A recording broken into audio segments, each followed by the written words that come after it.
Para falar sobre esse tema hoje, nós convidamos o Luiz Renato Liveri, que é superintendente do Hospital Nossa Senhora das Neves. Luiz Renato ele é formado em administração pela Universidade de Ribeirão Preto, tem MBA em gestão empresarial pela Fundação Getúlio Vargas e formação pela Harvard Business School. Nós também convidamos o Mário Henrique Martins, que é o CEO da Horizon. Ele é engenheiro de produção pela UFRJ e atuou profissionalmente em 16 países. Antes da gente entrar no nosso tema, eu queria falar para vocês sobre a Saúde Expo, que é uma das maiores feiras de saúde do Nordeste. O evento apresenta tendências em produtos, serviços, com foco no desenvolvimento técnico, científico e econômico do setor. Saúde Expo é um espaço ideal para descobrir lançamentos, inovações, um ambiente que reúne os agentes de todos os segmentos e também contribui para a evolução do setor de saúde na Paraíba e no Brasil. Para esse ano, tem muita novidade, os organizadores do Saúde Expo se adaptando a esse momento atual que a gente está inserido, que nós estamos inseridos como sociedade, o isolamento social, a sociedade tem passado por várias transformações e mudou também a maneira como as empresas e cidadãos vivem e trabalham. Por isso, o Sebrae decidiu fazer os Webinar Saúde Expo, que ao todo são 9 encontros, e vocês podem acompanhar tudo, detalhes sobre esses encontros no Instagram e também no LinkedIn, @SaúdeExpo. Como eu disse, hoje nós vamos falar sobre transformação digital na saúde. Mas antes de nós entrarmos nesse assunto, eu queria convidar aqui o Cláudio Soares, que é gerente da Agência Regional Sul do Sebrae da Paraíba, nosso parceiro, que vai falar um pouquinho para a gente sobre esses eventos. Cláudio, boa noite para você. Caio, boa noite. Estamos aí fechando aí a nossa série de encontros, de eventos, discutindo temas importantes para o setor da saúde. É um prazer para o Sebrae fazer parte desse projeto que foi encabeçado pela Luz Criações, a qual eu agradeço demais ao Will Fonseca pelo esforço, por todo o engajamento junto com a equipe, né, para entregar assim, uma série de debates interessantes para a sociedade, para esse segmento da saúde aqui na Paraíba e no Brasil. Aproveitar também para agradecer imensamente pela parceria, aí em nome do Luiz Renato, que o HNSN foi parceiro o ano passado no nosso evento, na nossa feira. Esse ano esteve conosco aqui em todos os encontros e certamente vai estar com a gente na feira também, na Saúde Expo. E assim é de uma grande importância essa parceria, porque é uma grande empresa olhando para o arranjo produtivo para a economia, o ecossistema da saúde que hoje vem crescendo fortemente aqui na Paraíba. Então, agradecer de verdade, viu, Luiz Renato, pela atenção, pela parceria e pela credibilidade que você nos deu durante esse processo, projeto de inovação que a gente está trazendo. Também estou aqui com a gestora do projeto aqui no Sebrae Paraíba, que acompanha esse segmento, a Érica Vasconcelos, vai estar com a gente aí, colaborando com algumas informações. Agradecer a Érica também, e a Ian e a Raíssa, ao Ian e a Raíssa, né, da Luz também, por todo esse empenho. Então, estou tomando um tempinho para fazer esse agradecimento, que eu acredito que é muito importante, né, porque é um esforço, uma jornada que a gente faz, e a gente fica feliz com tudo isso. O Sebrae tem apoiado aí nesse segmento da saúde através de algumas consultorias, alguns projetos, né? Nós vamos estar realizando junto com a Luz a segunda edição do Saúde Expo, agora em novembro. Estamos aí fechando uma programação bacana, em formato híbrido, que vai estar trazendo conteúdos e uma informação importante para o setor. Eu vou tomar um tempinho aqui rápido, tentar ser rápido para apresentar aqui um projeto, e aí vou pedir o apoio da equipe, que é um produto que o Sebrae está lançando, que é o Sebrae Saúde, é um programa de gestão inovadora para o setor da saúde, onde a gente tem o objetivo de fazer uma imersão para a formação de gestores em saúde na era digital. A nossa ideia é trabalhar temáticas importantes como inovação, marketing, gestão de pessoas, tecnologia, finanças, o aspecto jurídico, que é um aspecto hoje bem importante e impactante dentro desse mercado, considerando aí essa chegada da LGPD, né? Então, vai ser um projeto bem bacana. onde a gente tem como objetivo capacitar profissionais de forma interdisciplinar para atuar na gestão das empresas, na saúde, né, nesse mundo 4.0, desenvolver competências técnicas e humanas voltadas para atender às novas demandas do setor, com foco em eficiência e inovação. Então, a gente está aí construindo um processo de um programa que vai estar trabalhando tanto o médico como a gestão da clínica, do laboratório, né? De toda essa cadeia do setor da saúde, ok? Para isso, nós temos aí o público, né, alvo a ser atendido, que são colaboradores, profissionais da área, gestores e empreendedores, né, interessados com a temática. E formamos aí um time aí diferenciado com pessoas daqui da Paraíba e de outros estados, focado em gestão de pessoas, com a Luciana Franca. Nós vamos estar aí com o Cláudio Lucena falando sobre a LGPD, a Cristiana Acioli vai estar falando sobre análise de dados, a Carolina vai estar trazendo a questão da inovação no setor de saúde, a Isabela Domingos vai estar falando sobre essa pegada do paciente 4.0, focado muito na era digital, inclusive no marketing digital. O Luiz Maurício falando sobre modelos de negócio, de inovação. Nós vamos estar com o João Paulo, que vai focar no marketing e saúde. E também, para fechar esse ciclo, a gente vai estar com o Antônio Carlos falando sobre esse aspecto financeiro, né, na gestão dos negócios. Então, um programa que a gente está aí com um time diversificado e com pessoas de vários estados. Vai ser um programa 100% online, então vai dar essa possibilidade da gente trazer outros talentos e a gente está aí trazendo para a sociedade paraibana e para outros estados também que, por ser online, vai ter possibilidade de participar, ok? Então, tem um cronograma de 8 encontros, são 8 semanas, e já tem uma agenda aí, conforme as temáticas que eu falei, e cada temática dessa a gente vai estar trazendo um programa de capacitação com horas, né, online, em sala, em ambientes, com uma plataforma, no formato que nós estamos aqui, e com um acompanhamento de mentoria, né, para cada tema desse. Cada empresa vai receber uma hora de mentoria para poder aperfeiçoar e traçar um plano daquilo que foi visto durante a capacitação, ok? Então, eu aproveito para agradecer a todos, né, e dizer que vocês venham fazer parte dessa imersão conosco. É um produto que nós estamos aí trabalhando com muito carinho, né, com foco nesse aspecto da saúde para os novos tempos. E para dar início a esse projeto, nós vamos agora, no dia 14 de abril, 14 de outubro, né, no dia 14/10, às 20 horas, nós vamos estar realizando um webinar, né, de lançamento e apresentação desse produto, desse projeto que você vai estar trazendo, com esse time que está aí, né, na apresentação, onde a gente vai ter também alguns convidados especiais para estar conversando sobre esse processo de inovação nas empresas. Então, fica o convite, dia 14/10, corrigindo, né, às 20 horas, vocês vão receber o link aqui, né, nessa área nossa do bate-papo, e também mais informações sobre o produto, sobre o projeto que a gente está lançando. Então, a Érica Vasconcelos vai colocar o link aí no espaço. Quem tiver mais interesse, é só clicar, que aí a gente vai receber esse formulário e poder interagir com vocês sobre esse projeto, tá bom? Então, agradeço demais pelo espaço. Mais uma vez, HNSN, muito obrigado pela parceria e estamos juntos. Cláudio Soares, gerente da Agência Regional Sul do Sebrae da Paraíba. Muito obrigado, Cláudio, pela sua participação. Você já sabe, está aqui a porta aberta para continuar, se quiser, com a gente participando aqui do nosso encontro para falar sobre transformação digital na saúde. Cláudio Soares, gerente da Agência Regional Sul do Sebrae Paraíba. Como o Cláudio falou lá no chat, você que não está habituado aqui a usar esse aplicativo, a usar o Zoom, tem os 3 pontinhos ali embaixo, que são as opções, você pode clicar. Tem um chat onde a Érica já colocou um link para você ter mais informações ou quem estiver interessado já em informar a sua intenção em participar do Sebrae Saúde, que é o programa de gestão inovadora.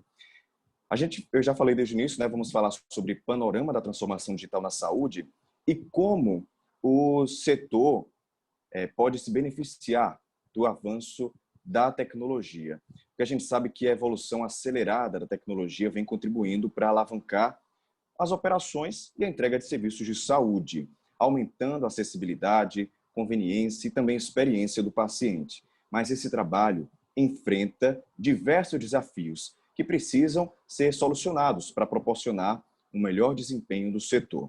Lembrando que, durante todo esse encontro, toda essa conversa, esse bate-papo que vai acontecer com os nossos convidados, vocês podem mandar perguntas no nosso chat, também dizer de onde vocês são, vocês podem mandar lá no chat também de que áreas vocês são da saúde, se você é um profissional da saúde, se você tem a sua empresa de saúde, está pensando em abrir, está pensando em automatizar, colocar tecnologia na sua empresa, você pode fazer essas perguntas ou participar com a gente desse debate.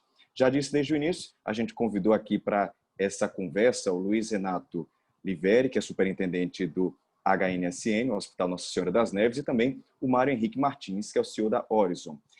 Muito boa noite para vocês, Luiz Renato Liveri, também Mário Henrique Martins. Vou deixar esse espaço aqui para vocês falarem um pouco a visão de vocês, pelo menos para a gente iniciar sobre esse assunto, que é o panorama da transformação digital da saúde e como o setor pode se beneficiar desse avanço da tecnologia. Boa noite para vocês. Boa noite, Caio. Vou, antes de mais nada, aqui agradecer ao Cláudio pelas palavras, reconhecimento, parabenizá-los pelo trabalho, parabenizar os organizadores aí pelo evento, iniciativa também, e deixar o Mário iniciar eventualmente aí o disclaimer dele. Se quiser fazer um oi também aí, Mário, fica à vontade. Faço questão. Boa noite, pessoal. Honrado em estar aqui com vocês. Legal. Vou iniciar aqui então, Caio. Primeiro apresentando, né? Eu faço parte do Grupo Neves, hoje dirijo o Hospital Nossa Senhora das Neves, somos acionistas fundadores também. O nosso hospital tem 4 anos, né? A nossa matriz aqui de negócio tem 4 anos de idade. Tivemos o privilégio de nascer um hospital digital numa parceria com a MV, implementando sempre as tecnologias mais avançadas, nosso parque tecnológico todo integrado. Acho que tem uma grande vantagem também de ter construído um hospital para ser um hospital, né, do zero, já com projeto de expansão todo desenhado, dentro de um fluxo projetado aí para os próximos 15 anos. Isso ajuda muito a gente a conseguir construir, né, uma relação maior e mais simples com a tecnologia. Dentro desses últimos 2 anos, a gente avançou bastante no mercado, fizemos uma aquisição de um hospital, né, que era uma maternidade, transformamos ela hoje no Hospital Geral, que é a Clean, e compramos uma clínica de endoscopia, além disso, um laboratório de análises clínicas. Né? Com isso, a gente entende que o sistema integrado de saúde, né, e a tecnologia vai garantir e ajudar não só a gente a prestar um bom serviço, a trabalhar de forma integrada, a gerir melhor a linha de cuidado, mas também os stakeholders como um todo. Né? A gente comenta muito que a nossa ideia não é partir para um plano de saúde, mas ser uma opção para os planos de saúde de uma rede verticalizada, ou seja, aqueles planos que não têm um hospital e pretendem ter uma rede que possa fazer gestão da saúde, não só da doença, né, aportando bastante tecnologia e trazendo inovação para o processo como um todo, queremos ser essa opção. Temos um plano de expansão aqui para o estado e também para as regiões do Nordeste, e temos como missão gerar a melhor experiência no tratar, né, da família como um todo, não só o paciente, mas os familiares, né, que são os acompanhantes normalmente, e a tecnologia ajuda muito a nos aproximar, né, dos clientes. E acho que o momento foi muito propício. O Covid trouxe muitas coisas ruins, mas acelerou muito esse processo tecnológico. E como missão, ser referência no Nordeste. Né? Para isso, a gente realmente está trazendo e trabalhando muita coisa nova aqui para a cidade, a exemplo, né, de corpo clínico muito direcionado, muito enfatizado e focado na educação continuada. Temos uma universidade corporativa, né, que é uma instituição de ensino interna para garantir treinamento e desenvolvimento médico, enfermagem, técnico e corpo diretivo também aqui do hospital, para garantir as melhores práticas, não só nacionais, mas eventualmente internacionais, para dentro da nossa instituição. Temos muito orgulho de trazer de volta para Paraíba, por exemplo, uma instituição de 4 anos transplantes, fazemos transplantes de órgãos sólidos aqui, coração, fígado, rim e TMO. Além disso, somos a primeira instituição a ser acreditada internacionalmente. Usamos muito, de novo, essa parceria que a gente tem, tanto com a MV como outros softwares, para garantir que a gente consiga, de uma forma estruturada, desenhar processos que possam ser controlados e também ter uma relação mais próxima dos clientes. Então, reforçando aqui, meus parabéns à equipe toda da gestão e da direção aí, e os idealizadores desse evento. Acho que é fantástico trazer um pouco mais de conteúdo para a sociedade, né? E trazer um pouco de benchmark para a gente também, muito importante. Obrigado de novo, Caio, pela apresentação. E, Mário, está contigo aí.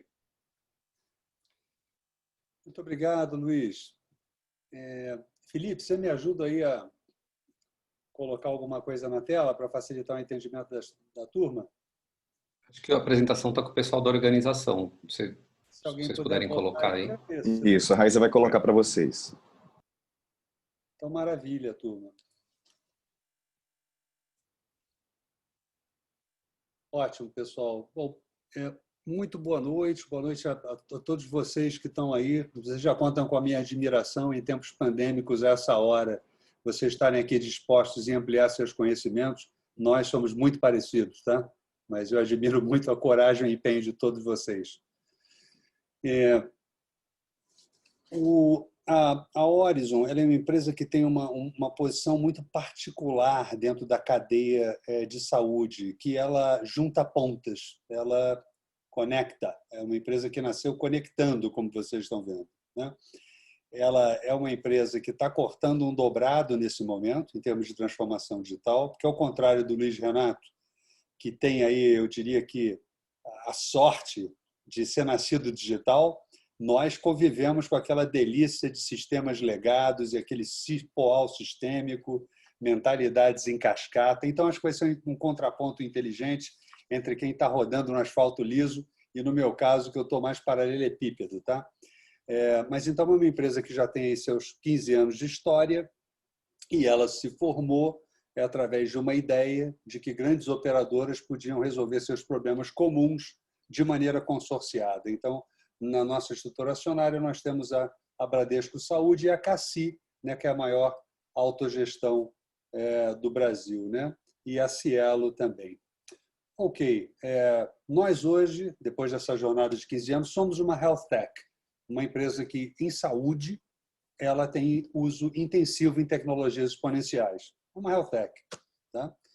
Nós acreditamos piamente em colaboração em ecossistemas, não porque isso é uma coisa bonita de falar, mas por pura necessidade.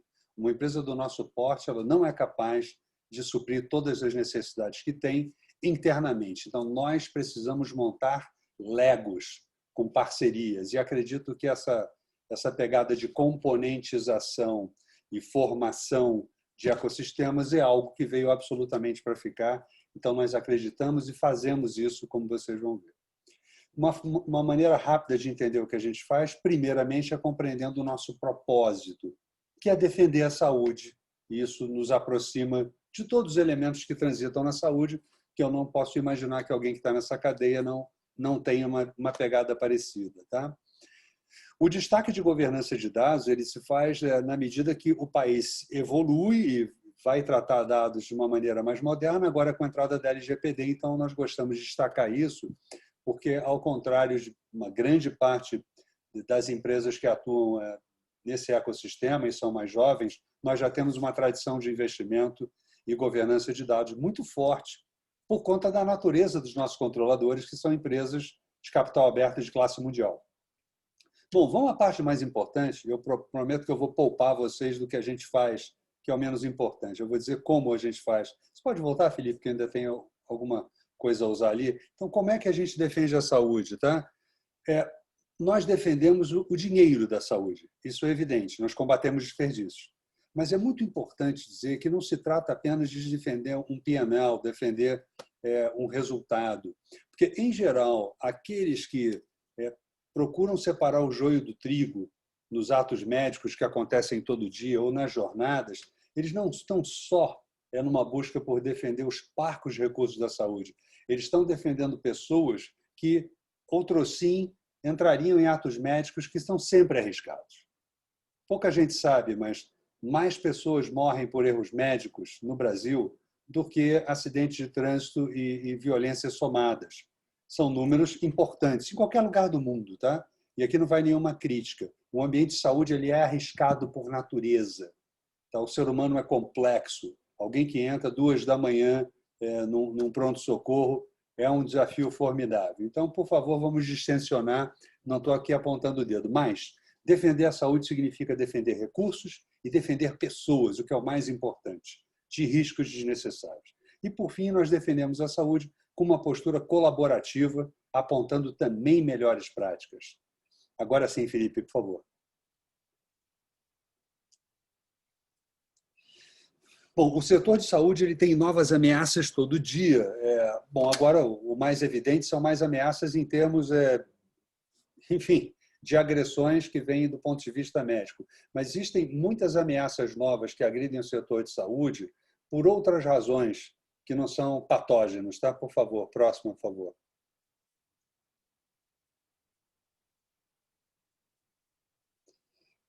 Isso exige um papel de vigilância contínua, né? Então, nós vigiamos 24/7. Os nossos sistemas operam 24/7, tentando identificar coisas que ofendam a saúde das pessoas. Próxima, por favor. Muito importante destacar que nós estamos aqui apenas para apontar o dedo para coisas que são potencialmente mal feitas, mas também para apontar melhores práticas. Como, por exemplo, eu vejo a experiência aqui do Luiz Renato, que está na vanguarda, quer dizer, fazendo capitation, tomando risco para ele, cuidando de população. Então, nós aqui na Aureus não temos muita preocupação de, é claro, estamos aqui para identificar e evitar desperdícios e ameaças à saúde, mas fundamentalmente para apontar aquele pessoal que certamente colabora para a saúde e que merece maior concentração de negócios. Próximo, por favor. Bom, o nosso fator de diferenciação, podemos ir em frente. Pergunta que sempre fazem, né? O que você tem de diferente? Muito pouca coisa, na verdade. O que nós temos de diferente é a nossa amplitude. Nós temos a maior base de dados transacionais. O que significa isso? Não são dados clínicos. Eu não tenho a menor ideia de qual é o exame de sangue de alguém ou qual é o nível de enzima cardíaca que ela deveria ter. Eu não tenho e não posso ter, e não deveria ter. O que a Horizon tem são dados chamados transacionais. Que eventos foram feitos e quais foram os custos. O universo da saúde, ele, da maneira que se enxerga no mundo, ele vai operar melhor na medida que dados transacionais, que contam uma história de transação, dos custos da peregrinação, porque a medicina tem custo, e os dados clínicos. Essa soma daria uma visão mais informada do que é uma jornada de paciente. Mas nós, então, nos concentramos nos dados transacionais com os quais se faz muita coisa ao redor de todo mundo. E esses dados vêm da interação, da conexão, como eu falei para vocês, de populações expressivas. No nosso ecossistema transitam 13 milhões de vidas. Nós só lidamos com saúde suplementar, o que significa o que não é SUS, como vocês devem saber, tá? Saúde privada. Então, são 13 milhões de pessoas de um total que hoje está um pouco inferior a 47. Então, vocês percebem que nós somos players. Esses 13 milhões de vidas consomem serviços de saúde em 140 mil prestadores no Brasil inteiro. É a maior mancha geográfica de prestadores que eu conheço de uma empresa privada. E 31 pagadoras, operadoras, financiam, então, essas transações. Também, de quebra, nós atuamos no mercado de benefícios de medicamento e temos 12 mil balcões de farmácia pelo Brasil. Se vocês juntarem as transações que ocorrem num dia normal, próximo, por favor, vocês vão ver a escala de dados que transitam pela nossa base. E por que eu estou insistindo nisso como vantagem comparativa? É simples. O futuro da humanidade ele depende de decisões mais inteligentes.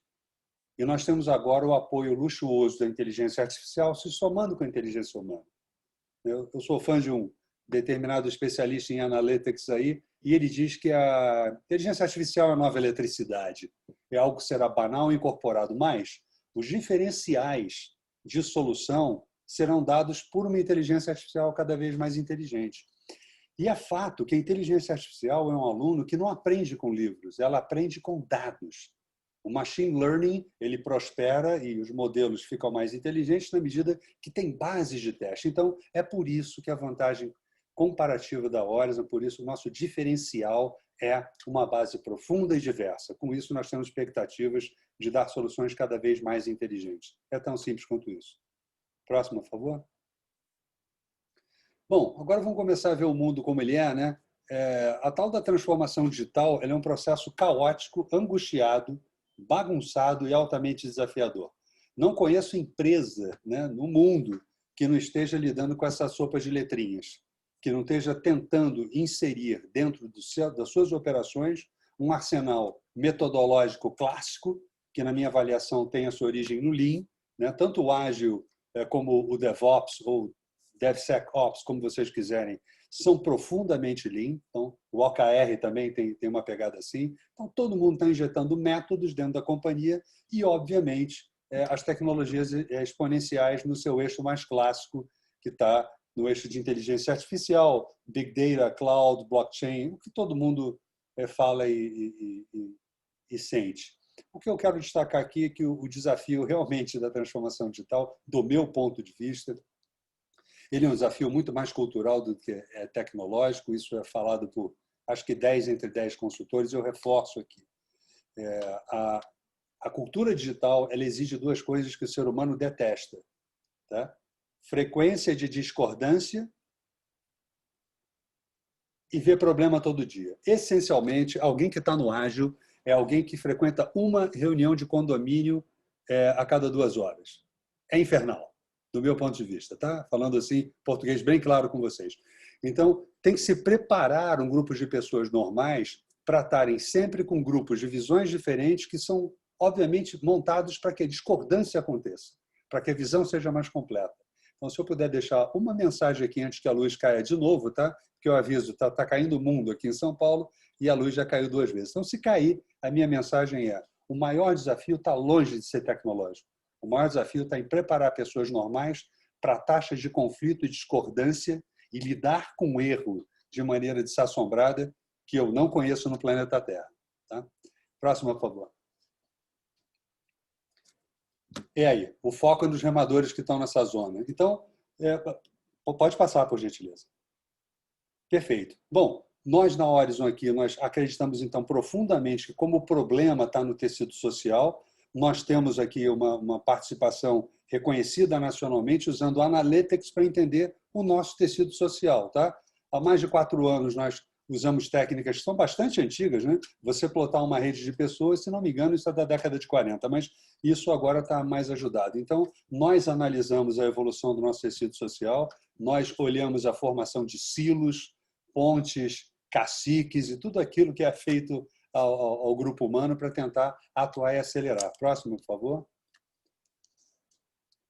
Eu acho que o evento que nos deu mais notoriedade, que nos transformou em case nacional do Gartner no ano passado, é o nosso uso de Analytics para responder uma pergunta de $20 milhões, que é: quando você entra numa empresa e você não sabe nem onde é a porta do banheiro, a sua pergunta é: quem é a rapaziada que manda bem? Quem são os reais agentes de transformação? Ou quem são os líderes autênticos, né? Então, nós já há 4 anos usamos ferramentas e nós identificamos esse grupo tão especial, tem esse nome esquisito, polinizadores, por razões mais humorísticas que técnicas, eu vou poupá-los disso aqui, mas são abelhas que vão para lá e para cá e polinizam a informação. Essa é a visão oficial. Então, esse pessoal atua na nossa transformação digital, porque eles, além de terem grande competência e além de serem os caras que fazem a bagaça funcionar, eles também, em geral, tudo que eles assinam embaixo já está respaldado. Então, não é mais aquela visão antiga de a presidência fala alguma coisa, não. Eu fico muito mais numa posição de dar problemas e eles resolvem porque são muito mais inteligentes e capazes que eu. Próximo, por favor. Tá? Então, chegando aqui perto do final, a ideia nossa é que os programas de saúde eles são tão colossais que não adianta ficar com uma visão estrita de incorporar uma transformação digital à sua unidade de negócio. Tudo bem, você vai melhorar, vai entregar mais valor, mas nós sabemos que em saúde o grande problema é que a pessoa mais importante, que é você, nós estamos perdidos num shopping, navegando sem muita coerência, perdendo nosso tempo, sem um cuidado centralizado, como bem falou o Luiz Renato. Isso exige uma coisa no qual o ser humano não é muito bom, que é colaborar e se coordenar, e se comunicar bem. Então, é um desafio além disso. Mas a saúde ela precisa que a gente supere isso rapidamente. Então, nós agimos em termos de condomínio, de tal, quer dizer, pessoas que querem ajudar se juntam para terem ideias mais inteligentes. Próximo, por favor. E vocês estão poupados, porque acabou aqui o papo aqui. Então, a partir daí, passo a bola. Obrigado, Mário Henrique Martins, que é o CEO da Horizon, também ao Luiz Renato Liveri, que é superintendente do Hospital Nossa Senhora das Neves. Lembrando, pessoal, que vocês podem participar aqui no nosso chat, tá? Ele está aberto para vocês enviarem perguntas, participarem, contarem um pouco da experiência de vocês também. E quero lembrar novamente sobre o link que já está aqui no chat sobre o Sebrae Saúde, que é o programa de gestão inovadora. Quem estiver interessado em se informar, em participar, pode só clicar lá no link. E também reforçar aqui o que o Cláudio já trouxe, que vai ter um próximo webinar também nesse mesmo modelo, falando sobre desafios e oportunidades na gestão da saúde 4.0. Vai ser no dia 14 de outubro, às 8 da noite. Então, vamos conversar um pouquinho mais aqui sobre esse assunto. O pessoal já fez uma explanação sobre a visão deles sobre esse tema, mas a gente sabe que a era digital não permite que um consultório, clínica, hospital, qualquer pessoa esteja tecnologicamente atrasada, né? Um profissional que está sempre por dentro dessas práticas atuais, sabe quais são os melhores recursos, equipamentos para implementar no seu ambiente de trabalho e também de atendimento. Queria passar essa bola para vocês em relação aos principais pontos que devem ser observados na hora de implementar um procedimento, utilizando a teleconsulta, por exemplo, telemedicina, tecnologia de forma geral, na metodologia de trabalho, como proporcionar um bom atendimento ao público com essa tecnologia.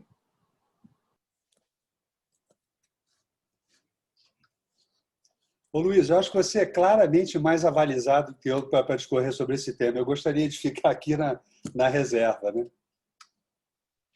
Vamos lá, então eu tento colocar um pouquinho do ponto de vista aqui, tanto da organização, e aí acho que vocês também, com o mundo de dados que vocês geraram, parabéns pela apresentação, bacana conhecer um pouquinho mais de dentro da empresa, a gente conhece enquanto prestador aqui, mas muito bacana, Mário. Acho que antes de mais nada, eu concordo muito com o que o Mário colocou, que para implementar qualquer tipo de ferramenta, seja ela uma teleconsulta, telemedicina, você precisa conhecer, né, as pessoas que vão usar essa ferramenta. E porque hoje, principalmente hoje, a gente tem mais visibilidade, mas isso não é de hoje, criou-se um mundo de plataformas de teleconsulta ou interconsulta, porque antes você só podia fazer entre médicos, né? Agora, a gente esqueceu que tem uma peça fundamental que são as pessoas que precisam estar ligadas e uma cultura muito enraizada, né, no ambiente presencial, até hoje, né? Quem não sente falta, né, de fazer aquela visita, de dar um abraço, de ter um aperto de mão? Então, acho que a gente começa, às vezes, a desenvolver ferramentas sem conhecer o real usuário disso, né? E aí tem o médico, muitas vezes numa ponta, mas tem o paciente, né? A gente percebeu muito com a pandemia, né, só um parênteses aqui, que os pacientes começaram a se incomodar num atendimento de pronto-socorro porque não tinham o toque do médico, né? Que o médico antes examinava, aperta aqui, aperta ali. Agora, com o Covid, você tem que manter uma distância, fazer um protocolo e seguir um procedimento diferente. E o médico nem me examinou direito. Enfim, acho que existem paradigmas culturais que impedem, na minha opinião, uma evolução mais rápida disso. Então, acho que a gente tem que conhecer o nosso cliente, seja ele interno, seja ele externo, seja familiar, seja efetivamente o paciente, tá? Essa, para mim, é a grande questão. E, claro, depois, adaptar isso ao seu negócio, né? Fazer teleconsulta por teleconsulta, fazer usar o advento da telemedicina por usar, se você depois não vai gerar dados e não vai conseguir conduzir aquela situação, você vai ser um mero prestador momentâneo e oportuno, né, aproveitando uma situação de pandemia, por exemplo. Então, você não consegue construir, né, algo de futuro. A gente acelerou alguns dos processos dentro da nossa organização. O primeiro deles foi a telemedicina. Não tínhamos no radar a telemedicina, primeiro por uma questão de regulamentação. Existia um projeto nosso para 2021, segundo semestre de 21, conclusão em 22, mas a gente antecipou isso. Por quê? que a gente precisa estruturar a nossa linha de cuidado. Precisava afastar, eventualmente, ninguém conhecia a doença como a gente conhece hoje, e menos do que a gente conhece no futuro, precisava afastar determinados doentes, poder dar uma assistência para as pessoas que não queriam vir ao hospital, não estavam tão graves, né? E a gente realmente teve sucesso nesse primeiro momento, principalmente porque a gente conseguiu integrar isso, né? Então, não é só a telemedicina, na minha opinião, que é peça-chave ou fundamental nessa transformação digital. Eu acho que a integração da informação, né, para que a gente possa cuidar da saúde e não da doença, né? Isso é uma das coisas que a gente preza muito. O Mário comentou, a gente está fazendo projetos com os planos de saúde de compartilhar risco. E eu só faço isso se eu cuido de saúde. Se eu tratar a doença dentro do modelo hoje, que ele é de longo prazo predatório, que é um modelo de fee for service, né? Pagamento por prestação de serviço, e não por cuidado, não por performance, não por resolutividade, a gente acaba estrangulando todos os lados. E a tecnologia veio para garantir, na minha visão, né, para garantir que a gente consiga coordenar isso. Eu ouço um número há muito tempo, né, eu não tenho fontes, mas diversas, desde a ANAP até palestras de todos os grandes pensadores na parte de diagnóstico de imagem, que 30%, e por acaso também é mais ou menos o nosso número aqui, 30% dos exames não são nem retirados. Então, quer dizer, o que você está fazendo com o exame? O Mário colocou muito essa plataforma que eles construíram de tentar integrar como um condomínio, porque nós estamos realmente perdidos nesses ecossistemas de saúde. Você vai num médico, indica uma ressonância, o outro fala, não gosto daquela ressonância, faz outra, e a gente acaba gerando desconfiança no sistema e causando, né, um prejuízo enorme para o sistema, né, que por mais que ele seja suplementar, alguém paga essa conta. E quem paga essa conta no final da conta é o usuário, né? É o usuário com, eventualmente, um benefício menor na empresa, porque são as grandes empresas, a maior parte dos planos são empresariais, né? Redução de benefícios, porque aumentou o plano de saúde, enfim. E a saúde da própria pessoa. Quando você não consegue coordenar esse cuidado, né, na nossa visão, você acaba deixando de aproveitar oportunidades para diagnósticos precoces e outras questões que possam vir a melhorar a performance aí de vida, né, que hoje a gente tem certeza que a ciência ajudou, vai ajudar mais, mas ela só é utilizada se você consegue ter uma gestão da saúde como um todo e não especificamente de uma doença. Perfeito. Agora que você direcionou, fica mais fácil para mim, Luiz. Deixa eu pegar algumas ênfases. Infelizmente, eu não pude participar dos outros painéis, mas eu tenho a impressão que essa questão central que o Luiz colocou, que é a do fee for service, ou são os modelos mais focados em risk sharing, né, de risco, eu vou trazer essa questão central. Primeiro, vamos voltar o foco para quem interessa, que sou eu e vocês aqui que estamos na rua prestando um serviço de saúde. Tá? O processo de cuidar, o processo de cuidar com uma ótica de transformação digital, ele é sempre um processo empático. Ele é um processo profundamente empático, onde você se coloca no lugar do cara e fala qual é a dor desse cara. Isso é o básico do básico do básico. Tá? É mais fácil dizer do que fazer. O processo de compreensão empática, para aí sim transformar essa jornada, ele exige, além de humanidade, ele exige informação. Porque não se trata de perceber o estado de espírito da pessoa, se trata de ter uma visão informada de parâmetros clínicos e a história dessa pessoa que está aqui na minha frente com algum tipo de mazela ou dor. Isto exige uma coordenação, um compartilhamento de informações. Então, perceba a enrascada que o mundo está metido. A informação que cada um de nós carrega, a nossa história médica, ela é fragmentada por natureza. Uma vez que alguém me atendeu, eu saio dessa porta, vou no laboratório, está zerada a pedra. Eu sou um ilustre desconhecido. E aí é o que o Luiz falou. Começa, então, uma procissão de gastos, de desperdício, mas de gastos e desperdício de vidas. É isso que mais me agride. Né? Quando a minha mãe, ou a de vocês, ou quem vocês amam, ela entra num lugar, faz uma determinada bateria de exames, entra no outro lugar, o cara, não tem a menor ideia do que aconteceu com você anteontem. Eu vou dar exemplos, tá? Na Horizon, a gente já tem a inteligência artificial cuidando da gente. Nós temos uma bateria de algoritmos que identificado que algum de nós, eu inclusive, claro que isso tem que ter a nossa autorização expressa, tem um risco de doença cardíaca, o algoritmo ele vai apontar e alguém vai ligar para você. Mas isso ele é feito com base em informação. Que no meu caso eu tenho a sorte de ter, primeiro, as pessoas dentro de casa me autorizando e nós temos dados numa condição, escala que é raro de ter. Se não, a gente entra, dá bom dia, está sofrendo, mas ninguém contou que foi o PS ontem, fez um exame de enzima cardíaca. Nós não somos médicos. A gente não é obrigado a saber disso aqui. Então, realmente, o paciente está perdido, precisando de coordenação, e a coordenação é particularmente difícil. Vou fechar essa minha primeira reação ao que o Luiz colocou, já dizendo que concorda em gênero, número e grau que ele falou, mas fazendo uma ênfase. Você tocou, Luiz, num ponto fundamental, que é a tal da desconfiança. O setor de saúde está entre os mais desconfiados do mundo, né? Eu fui um caixeiro viajante, que, como vocês falaram, eu já gastei sola de sapato em 16 países, eu já vi muita coisa na minha vida. Mas eu nunca vi um setor onde o nível de desconfiança é tão alto quanto o setor de saúde. Eu já trabalhei em várias cadeias. Petroquímica, papel e celulose, automobilística, tudo bem, lá o couro come também, mas não nesse grau, gente. Então, e esse grau de desconfiança é uma das coisas que inibe o fundamental, que é o compartilhamento de informações.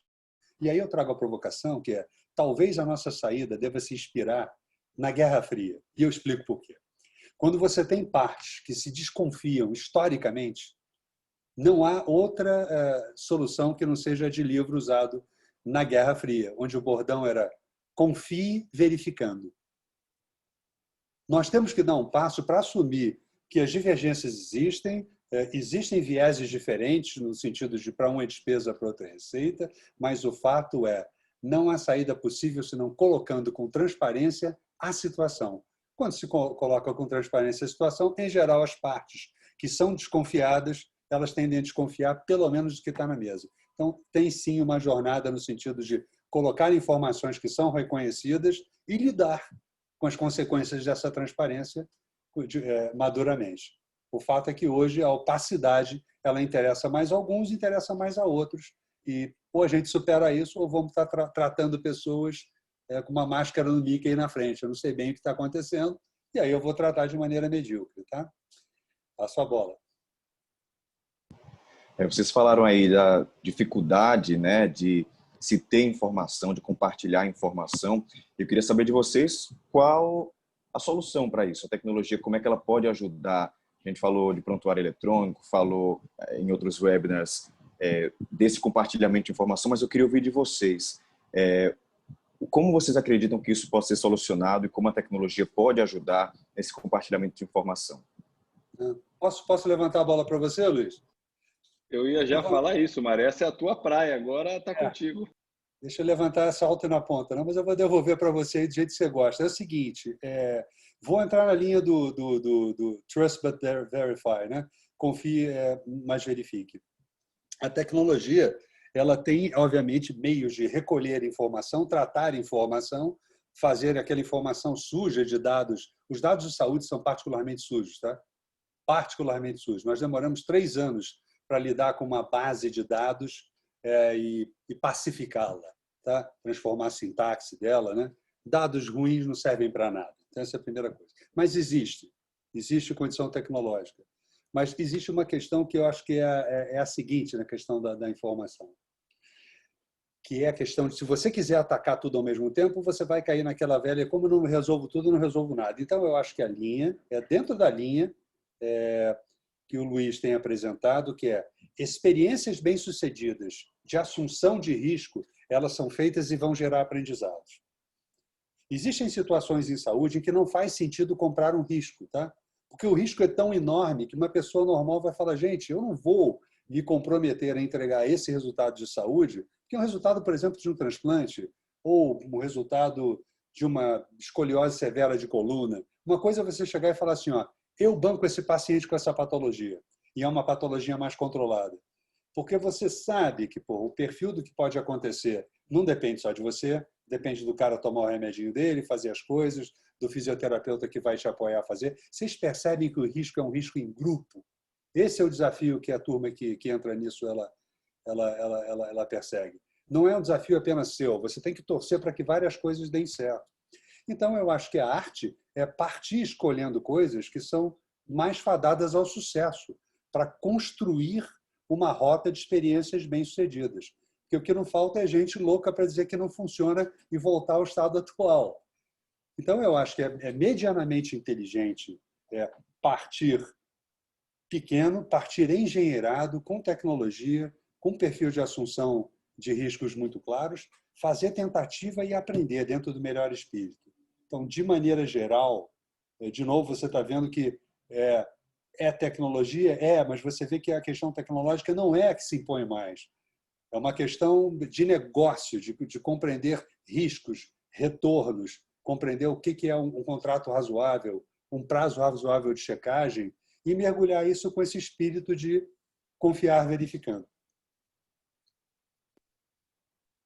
Legal, Mário. Concordo também 100%. Acrescentaria que, como toda geração, né, de informação depende das pessoas, e aí eu exemplifico, né, chega a doer muitas vezes quando a gente conversa com a ANAP, que é uma Associação Nacional dos Hospitais Privados, e alguns outros stakeholders, seja da indústria, enfim, e seja das operadoras de saúde. É muito difícil você convencer o médico de que... Estou dando um exemplo generalizando, mas é algo que a gente realmente vê na prática, de que colocar o CID correto de entrada e o CID correto de alta é importante, porque para ele, é só um CID. CID, na verdade, é o motivo da doença, ou basicamente o porquê que ele esteve ali e como foi a alta dele, né?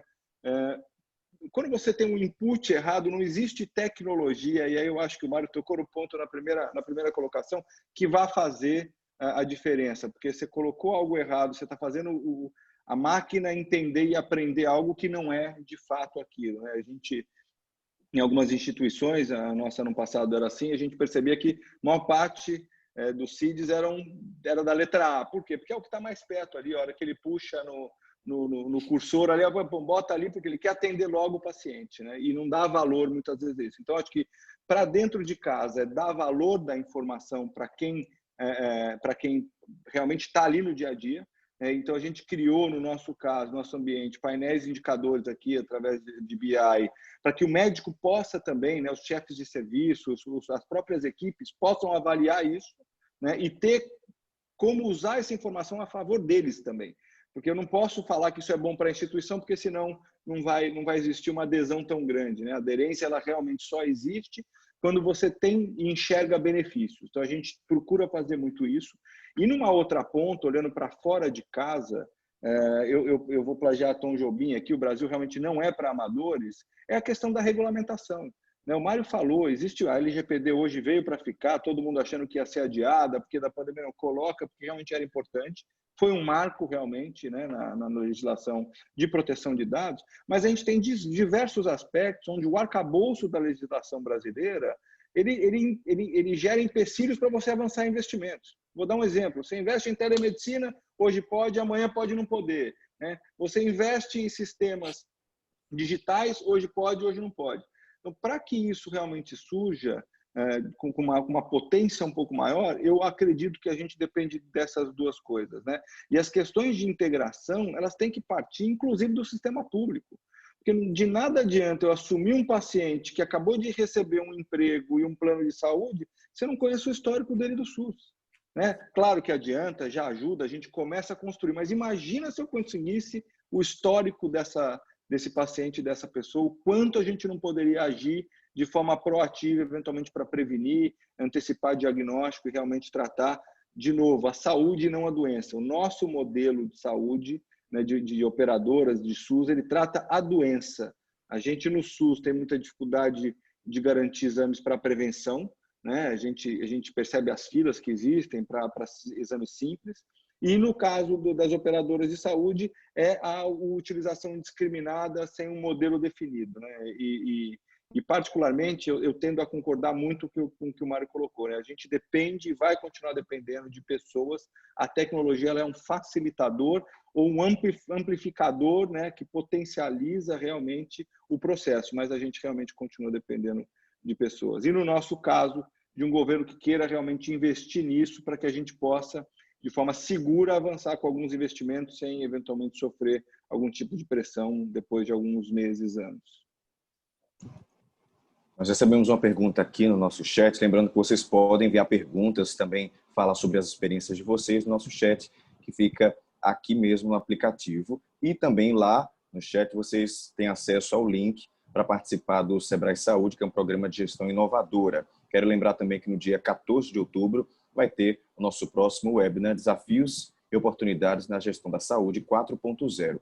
A pergunta que a gente recebeu foi do Gustavo Lima. Ele perguntou o seguinte: estamos preparados culturalmente e profissionalmente para gerir, tratar e tirar proveito dessa quantidade de dados dos consumos nas redes hospitalares, laboratórios, internet das coisas? Ele ainda perguntou: tem algum exemplo prático da Horizon no tratamento desses dados?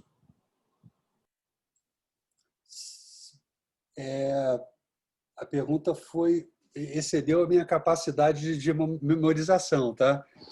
Vamos lá, ele perguntou primeiro sobre se a gente estaria preparado culturalmente e profissionalmente para gerir, tratar e tirar proveito desses dados, e se teria algum exemplo prático da Horizon em relação a esse tratamento dos dados. Tem, tá bom, é a parte mais fácil, né? Quero repetir o exemplo onde a gente usa a nossa base de dados, os algoritmos para levantar hipóteses, né? Esse tipo de caminho me leva a uma conclusão que esse cara está correndo um risco. Essa é uma aplicação típica, tá? E quero também chamar a atenção que nem sempre o caminho algorítmico, né, para a turma que gosta mais dessa parte de analytics, ele precisa envolver rede neural generativa, tá? Você às vezes com um belo random forest, uma floresta randômica que é a chave de parafuso do analytics, você resolve muita coisa. Então, eu queria só desmistificar essa primeira coisa. Então, a questão técnica, vocês vão ver que eu vou sempre gerar um downplay na questão técnica, que é essa a minha opinião, tá? Então, eu acho que hoje, com a facilidade que você tem de entrar numa plataforma grátis, eu nos últimos 3 meses, eu fiz 10 cursos de Python apenas para desenvolver a minha capacidade de conversar com esses doidos de analytics, que é porque eu preciso ajudá-los mais, então eu preciso entender. Hoje você entra no ambiente Google, num Colab, você baixa o Python, você baixa um arsenal colossal. Se você tiver uma base de dados, ou seja, o empecilho não é tanto por aí, não. A parte cultural, sim, é um problema desgraçado. Por quê? Na jornada de Analytics, na minha avaliação, o Analytics ele envolve pelo menos, Analytics, TI e negócio. Pelo menos. Porque é uma jornada de encontrar valor que transita por questões de TI, que vão desde gestão de Big Data até infraestrutura e arquitetura, que fica menos visível dentro do capô, ao pessoal de negócio que fala: olha, eu estou com esse problema para resolver, que pode ser minha ponta quando esse cara estiver num risco alto de estar fazendo alguma coisa perigosa, é um problema clássico, e a turma de Analytics que vai, então, transformar isso em algum tipo de solução algorítmica. Então, perceba que o desafio cultural sempre vai cair em integração. E perceba a enrascada. O ser humano, eu acho, não se comunica muito bem. Acho que as pessoas acham que porque falam, elas se comunicam. Eu não acho isso. Mas quando você pega uma turma tão diferente quanto um cara de produtos, um cara de analytics, no nosso caso, um profissional médico, né, porque tem que ter medicina nisso aí, e um cara de infra, nossa senhora, né? Tá desenhado um esquema onde ninguém vai se entender, porque eles falam dialetos. Então, me parece que na jornada de analítico, o grande desafio ainda é a comunicação e integração, as pessoas desenvolverem um certo vocabulário comum. É uma necessidade de todo mundo desenvolver um vocabulário mínimo viável para falar entre si. Esse é um grande problema, tá? Na Horizon, por exemplo, vocês terem uma ideia, a gente tem uma Wiki Horizon, onde tem significados das palavras. Por quê? A gente aprendeu que, dependendo do departamento, uma palavra tem significados diferentes. Então, fica uma doideira. Parece a Itália. A 10 quilômetros tem um dialeto que você não entende nada. Então, desculpe frustrar a turma que gosta de tecnologia, mas os desafios que eu encontro são mais prosaicos do que rodar aí um uma rede neural com 4 camadas, né?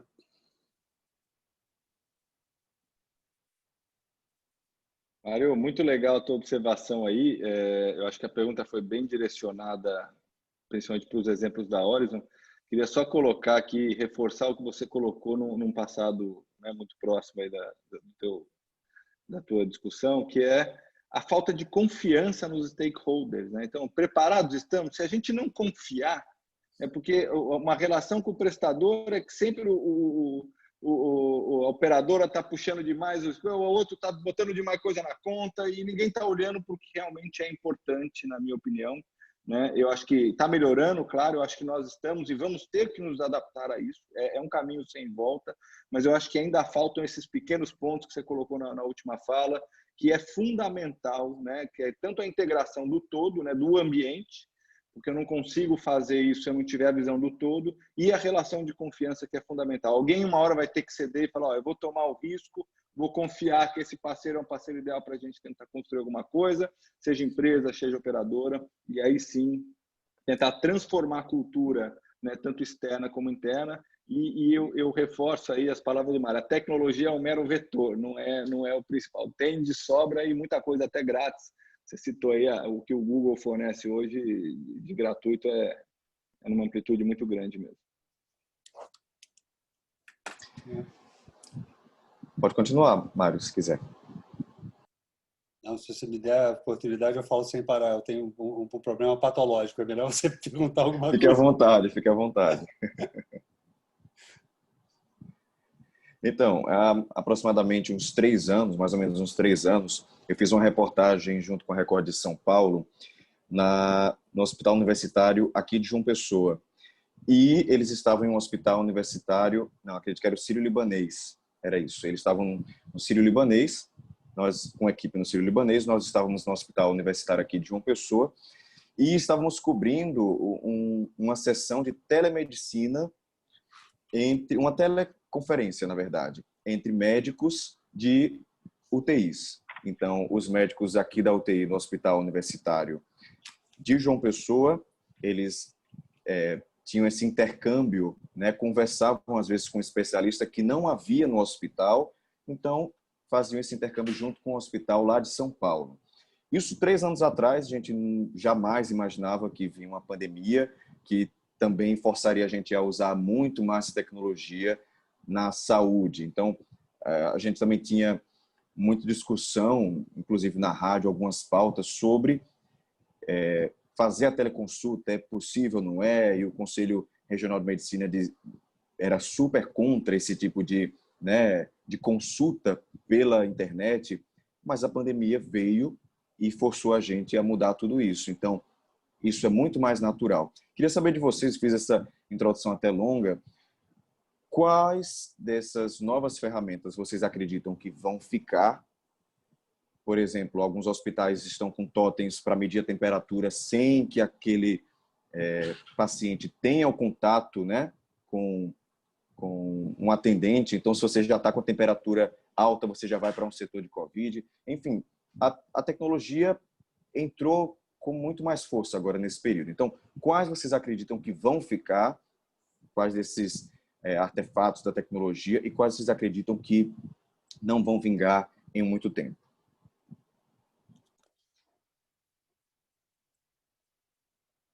Pega aí, Luiz, essa é tua. Vamos lá. Bom, eu acho que criou-se, né, uma expectativa de que um medidor com reconhecimento facial de que a pessoa está ou não usando máscara traz mais segurança, né? Dentro de um hospital, a gente precisa, numa emergência, por exemplo, medir diversos sinais vitais para tentar identificar o que é, o que não é. E uma delas, um fator, é um pouco do contato, né? Eu não sou médico em si, mas acompanho no dia a dia a rotina do hospital, não deixa de ser o contato. Então, eu acredito que alguns desses modismos vão acabar ficando, porque o investimento foi feito, está ali mesmo, e vamos deixar depreciar, brincadeiras à parte, mas acho que é por aí. Eu acredito muito na conscientização, né? Pegando o Covid em si, na conscientização. Na última pandemia da gripe suína, boa parte das empresas que vendem colírio não conseguiram atingir os objetivos que tinham traçado para colírio, principalmente que tratavam conjuntivite e tudo. Por quê? Porque as pessoas passaram a lavar a mão, a usar álcool gel, isso evita contaminação, né, no olho, evita, enfim, vende menos colírio. Acho que a prevenção é algo que, na minha opinião, vai sair um pouco do modismo e as pessoas vão começar a se envolver mais. E aí sim, alguns wearables, algumas coisas, algumas questões. O frasco de álcool gel mais espalhado, eu acho que isso não acaba. Eu acho que isso é uma coisa que fica, né? A utilização de máscaras para sintomáticos, eu acho que as pessoas vão começar a criar uma consciência, mesmo depois da vacina.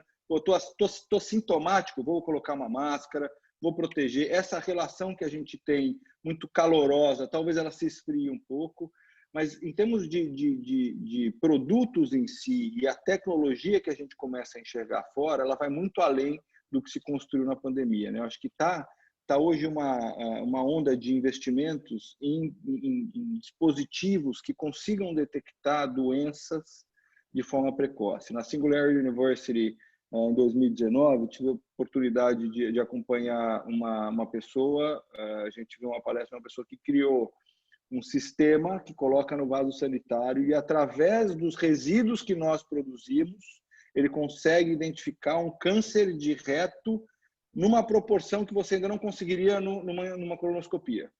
Então, o nosso banheiro provavelmente será um grande laboratório, né? Olhando para 10, 15, 20, se você considerar a lei de Moore, que a cada 2 anos a gente consegue, né, ampliar de forma exponencial a tecnologia e reduzir pela metade o preço, eu acredito muito mais nesses investimentos especificamente para tentar detectar doenças que causam um custo muito caro de tratamento, com uma possibilidade muitas vezes de sobrevida baixa, e quando existe ainda com algum tipo de sequela, do que efetivamente no medidor de temperatura, né, ou alguma coisa que veio, algum produto que veio especificamente para o Covid.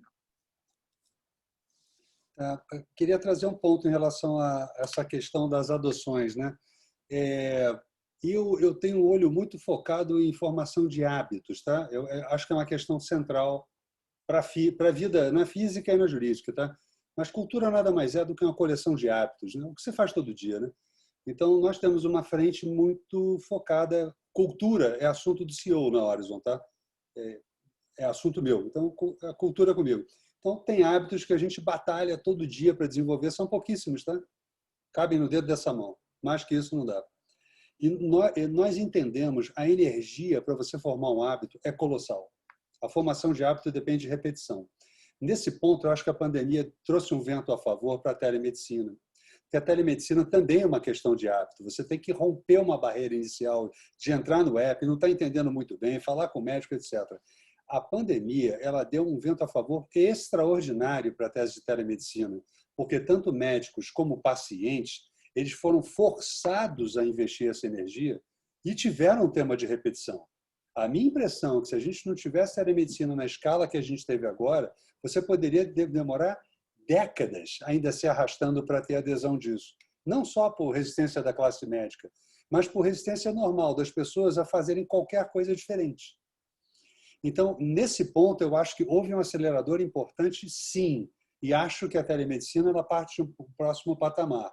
Obviamente, gente, sempre de forma segmentada. Sempre de forma segmentada. Há coisas que você vai querer ir lá, olhar no olho do cara, o cara vai te apalpar. Mas tem coisas, as mais banais e as mais frequentes, eu tenho 3 filhos já crescidos. Quantas madrugadas eu me lembro de levar uma cutucada e falar, meu bem, o Rodrigo está com febre.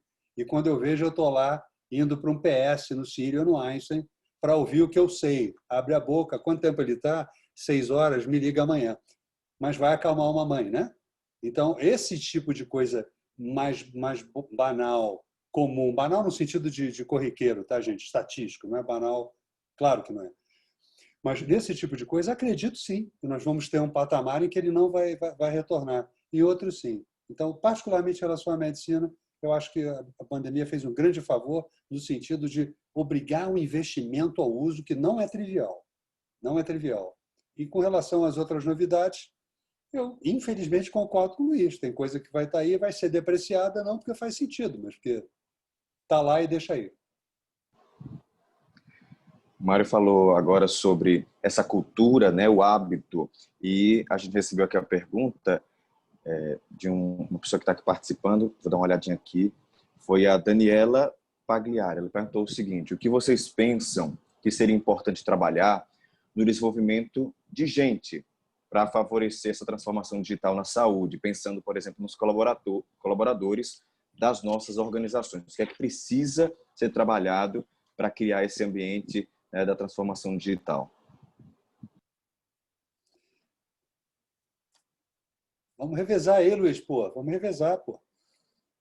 Eu comecei anterior, vamos lá. Desculpa.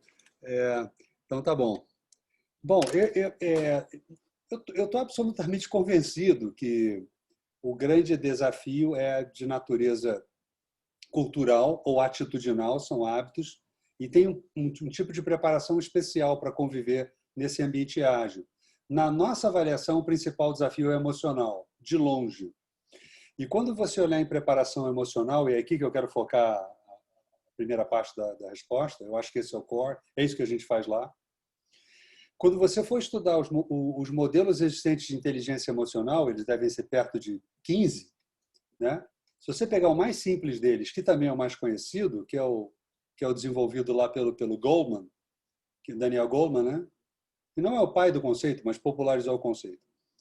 Ele tem 15 dimensões. O modelo mais simples de inteligência emocional tem 15 dimensões. Um ser humano normal não desenvolve 15 dimensões. Eu tenho mais o que fazer do que olhar 15 dimensões. Você também. Então, um olhar um pouco mais atento ao desenvolvimento de inteligência emocional, e é por isso que essas tentativas fracassam. Chega um consultor, te dá uma rota de 16 anos, você desiste. Há uma grande concordância em relação à indústria de consultoria de que existe uma dimensão chave nas jornadas de inteligência emocional. Tá? Vou lembrar um exemplo da Korn Ferry, que é um headhunter, é um cara que contrata. Ele diz, os candidatos que têm essa, eles têm 12 das 15. Quem não tem, tem 2. Ou seja, parece ser o santo grau. Tá? E chama-se autopercepção. A jornada de inteligência emocional começa com a capacidade de você olhar para dentro e falar assim, como é que eu estou agora? Checar o pavio. Isso pode parecer trivial para vocês, tá? Mas não é. O ser humano não foi desenvolvido neuroarquitetonicamente para olhar para dentro. Nós somos máquinas de monitorar o ambiente e detectar ameaças e oportunidades. O caminho da inteligência emocional é antinatural. É por isso que ele é tão difícil. Então, estou compartilhando aqui o nosso caminho. Nós fizemos também a academia da Google, Search Inside Yourself. A gente chama meditação de mindfulness, né? Porque meditação é coisa de maluco, mindfulness é chique. A gente passou por essas coisas todas, mas a gente acabou aprendendo. Se você não colocar processos que incentivem os hábitos, você provavelmente vai ficar com boas intenções.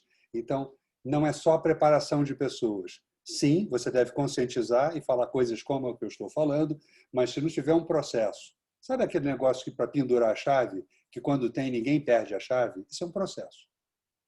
Isso é um processo simples e bem desenhado. E lá, vou dar um exemplo de processo. Nenhuma reunião na Horizon de alto nível começa sem que se faça uma pergunta. Quem é o monitor emocional? Tem um cara que fica vigiando para ver se alguém vai dar um chilique, tá? É isso. Há 4 anos atrás, nós tínhamos um PT, a gente chama de sequestro emocional, que é um pouco mais chique. A gente tinha um sequestro emocional por semana em reuniões de diretoria. Nós estamos comemorando 390 dias sem nenhum sequestro emocional, o que é um salto importante. Então, quero dizer que não se trata apenas de contar às pessoas o que faz sentido, é casar o que faz sentido com processos que ajudem seres humanos normais a fazerem coisas que não são normais, que são coisas virtuosas muito simples, como, por exemplo, dirigir e não olhar no celular. Um exemplo bem claro. O ser humano não faz o que faz sentido, nem sempre. Agora, se você ajudar ele a fazer alguma coisa com o processo, é legal. Então, seria essa a minha contribuição. Não é só preparação, sempre processos casados para sustentar. Tá? É bem alinhado com o que o Mário colocou, e a gente falou muito em gente, transformação aqui, cultura. Eu também acredito muito que a cultura forte de uma empresa, né, focada realmente no direcionamento, super alinhado, Mário, o CEO tem que ditar isso, né? E trazer gente melhor que ele para poder realmente trabalhar a execução e ouvir muito essas pessoas que podem também agregar bastante, né? Ela é mais importante até às vezes do que o mercado a qual a gente está inserido. E a gente vai passar, nós estamos passando, aceleramos processos aí durante a pandemia, né, na transformação digital, mas eu acho que ainda tem uma onda muito grande para vir, né, dentro, principalmente do nosso país. Né? O nosso 4G aqui não se compara com 4G de potência. Quando entrar o 5G, blockchain, tudo aquilo que o Mário colocou, será que as pessoas que estão com a gente hoje são as pessoas que estão preparadas para garantir essa transformação cultural, né, das empresas, a poder realmente trazer essas tecnologias para dentro, para trazer produtividade, porque falar que é um hospital digital, falar que é uma empresa digitalizada, aumentando a burocracia e reduzindo performance, não faz sentido, né? Então, muitas vezes, eu vou citar o nosso caso aqui, né? A gente tem, na aquisição que a gente fez de um hospital mais antigo, que é a Clínica aqui em João Pessoa, nessa transformação que a gente começou a construir, de implementar prontuário eletrônico, por exemplo, eu tinha pessoas que não estavam acostumadas com isso, médicos e enfermeiros que não estavam acostumados a lidar com esse tipo de tecnologia, ou seja, a tecnologia que é muito boa para quem nasceu assim, acostumou, bateu a cabeça no começo, mas conseguiu andar sem as rodinhas muito mais rápido, né, ela gerou uma falta de produtividade dentro da ponta. Então, a gente precisou construir uma metodologia diferente do que foi a implementação de uma startup, um hospital startup, já partindo com tecnologia, de uma empresa que a gente está transformando. Então, claro, um aprendizado que já estava no radar, mas que precisou ser acelerado, eu acho que a organização como um todo ela vai enfrentar esses desafios, né? E um dos motivos pelo qual aqui a gente tem uma universidade corporativa é para tentar dar esse drive. Porque por mais que a gente contrata pessoas que saem da universidade, sejam eles estatísticos ou professores, né, eles que não estão acostumados com o ambiente corporativo, ele tem uma fase de adaptação ao ambiente corporativo e uma curva de aprendizado relativamente longa. Você tem duas grandes fases. Primeira, cultural, você entra na empresa, ou você muda de empresa, ou você vem para a empresa e traz a sua cultura e tem que se adaptar aqui, e depois do negócio. Então, com a universidade corporativa que a gente criou, a gente consegue acelerar um pouco isso, tentar trazer inputs, insights, para realmente tentar dar o drive, direcionar realmente, né, a condução dessa tentativa de transformação ainda, porque a gente está nesse processo de transformação, mas de alguma forma fazer esses aportes. Então, eu acho que a gente não está 100% preparado, mas eu acho que o caminho é muito esse que o Mário colocou e o que a gente vem falando aqui, pessoas, porque a tecnologia é o mais simples de se comprar, né? Você compra um software, vem aqui um monte de pessoas que possam ajudar a integrar, mas para lidar com essa tecnologia a gente vai precisar de gente, pelo menos por enquanto ou por algum tempo, né, à frente disso e capacitada para construir essa transformação em conjunto. Recebemos aqui uma pergunta do Guilherme Matias, uma pergunta bem específica. Ele perguntou a vocês se existe alguma iniciativa em que convênios e clínicas terapêuticas e psiquiátricas usam dados que seus clientes produzem nas redes sociais para traçar perfis comportamentais. Vocês têm alguma ideia se existe essa iniciativa de convênios e clínicas psiquiátricas que usem esses dados nas redes sociais, dos clientes nas redes sociais, para traçar esses perfis comportamentais? Eu desconheço. Eu honestamente desconheço. Não tenho propriedade para discorrer sobre o assunto, não. Eu também não tinha ouvido falar. Uma boa provocação, viu? Acho que talvez um nicho de mercado a ser explorado. Bacana. Mas realmente não tenho conhecimento também. O que eu chamaria atenção nisso é que, como nós temos uma visão muito conservadora em torno de uso de dados, e é simples, gente. Nós temos como clientes o Bradesco e a Sul América, que são concorrentes diretos no mesmo segmento, né? Então, isolamento de dados, tratamento confidencial de dados, todos os dados que entram lá são imediatamente desidentificados, etc. E agora, com a LGPD, você tem que explicar muito direitinho por que você tem informação de alguém, né? Então, toda vez que eu olho um tipo de coisa como essa, eu fico pensando, bom, mas quer dizer que alguém entra na minha rede social, vê que eu tomo uísque, não gin. Hoje em dia, a gente está empoderado no sentido de bater lá e perguntar, vem cá, o que você tem meu? Né? É disso que se trata a LGPD, né? A pessoa tem o direito de saber quem tem e para fazer o quê, né?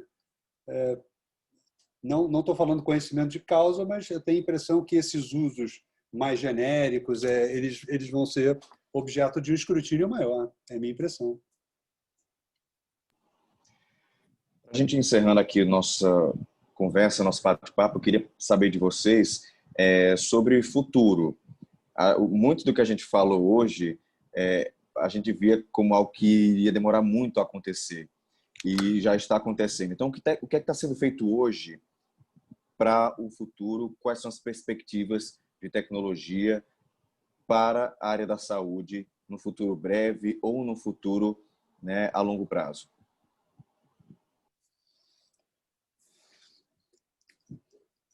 Agora acho que é você, né, Luiz?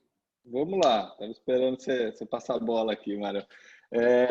Eu particularmente, eu vejo um caminho sem volta ainda, sem tratar de regulamentação, tudo, mas da utilização de dados para, claro que tem que estar, como o Mário colocou, né, no caso da Horizon, você tem autorização do paciente, mas eu acho que a integração desses dados, e às vezes eu fico muito... Eu, enquanto paciente mesmo, me sinto muito frustrado de não ter os meus dados, né? Então, eu vou fazer um exame no laboratório X, eu tenho que entrar no laboratório X para pegar meu exame. Eu vou no Y, eu vou para o Y para pegar o exame. Eu vou num hospital X, eu preciso pegar o prontuário. Então, a gente não tem uma plataforma que unifica os meus dados enquanto paciente, aí eu ceder para quem eu quiser, né? Existem várias iniciativas desse contexto, mas a gente não conseguiu ainda criar um modelo que seja universal. Na minha opinião, isso tem que ser algo que a gente vai direcionar para poder realmente integrar, baratear o custo da saúde, poder ampliar acesso aos sistemas e garantir mais saúde e menos doença. Posso estar dando um tiro contra, porque a gente tem hospital, mas vir para o hospital quando realmente precisar vir, né, para o hospital a partir dessas questões. E tem um outro fator que eu acho que é super importante, né, colocar, que o quanto nós estamos dispostos, de alguma forma, enquanto empresas, né, a se relacionar, para poder realmente construir esse futuro juntos. Porque o que se vê hoje são várias iniciativas isoladas, né? Então, eu acredito muito que a gente precisa preparar esse terreno, né, e trabalhar de forma conjunta. A exemplo hoje do que a gente vê, algumas pequenas iniciativas de plano de saúde digital. Por que não pode ter um plano de saúde digital? Por que eu tenho que restringir ao rol da ANS?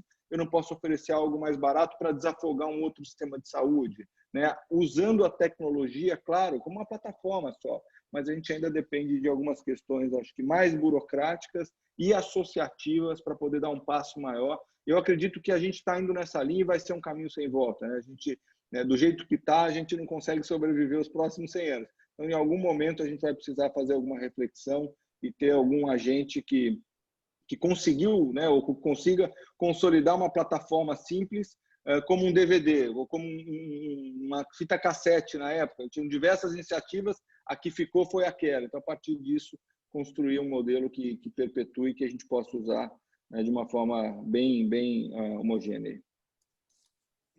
Eu tenho uma visão otimista por uma razão muito pragmática. Existe um elemento novo nos últimos 3 anos, 5 anos, que é o pagador final.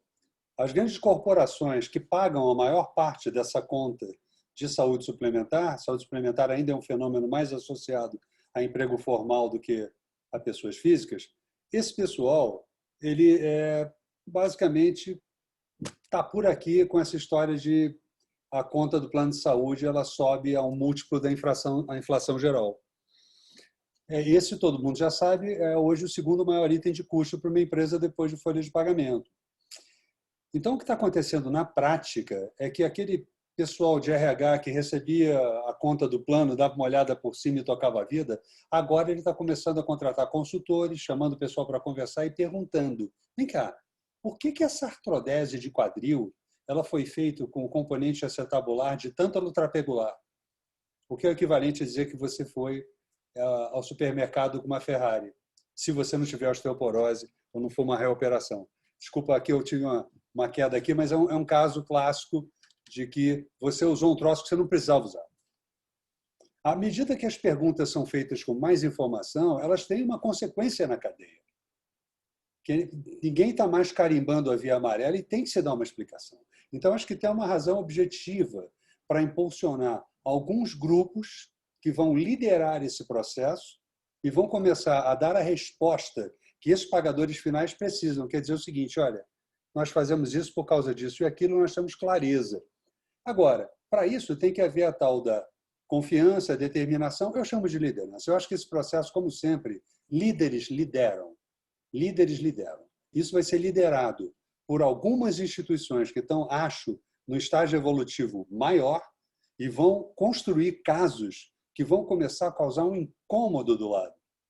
Eu acho que vai ser um processo de nucleação em que, algum dia, espero, essa massa crítica de coisas que fazem sentido vai simplesmente fazer com que quem joga no modelo antigo vai ficar fora.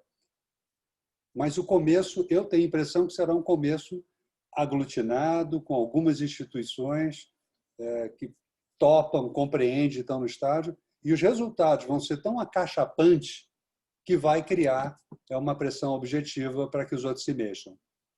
Foi assim no passado em algumas situações, como, por exemplo, quando a inflação acabou, foi ridículo ver o que acontecia e as pessoas, por puro constrangimento, migraram para outro tipo de modelo.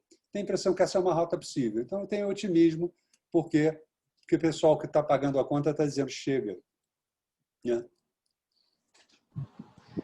Nós conversamos com o Luiz Renato Liveri, que é o superintendente do Hospital Nossa Senhora das Neves, também com o Mário Henrique Martins, que é o CEO da Horizon.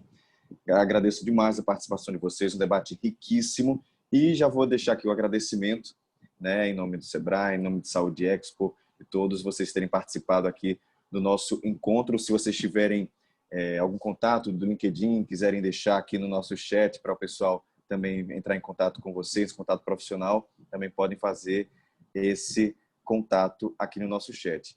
Luiz, Mário, muito obrigado pela participação de vocês, tá? Ótima noite para vocês. Obrigado. Obrigado de novo. Mário, prazer falar contigo, conhecê-lo. Parabéns aí pelas iniciativas da Horizon, Caio, Felipe, pessoal aí da criação do evento. Obrigado mais uma vez. Boa noite. Prazer foi meu. Todo mundo que está assistindo, entra na página da gente no LinkedIn. Quem quiser trabalhar na Horizon, não precisa ir para São Paulo não, tá? Porque já existe trabalho remoto. E foi um prazer. Nós vamos certamente tomar um café e falar de conexões, que a gente está na mesma vibe. Combinado, cara. Obrigado. Obrigado, gente. E quero aproveitar a oportunidade também para dizer para vocês que lá no chat vocês podem entrar, tem o link para participar dos encontros do Sebrae, tem muita coisa legal para vocês participarem, tem o Sebrae Saúde, que é o programa de gestão inovadora, tem lá o link, e também tem o nosso próximo webinar, tá? Vai acontecer no dia 14 de outubro, às 8 da noite. Muito obrigado pela participação de todos vocês e tenham todos uma ótima noite.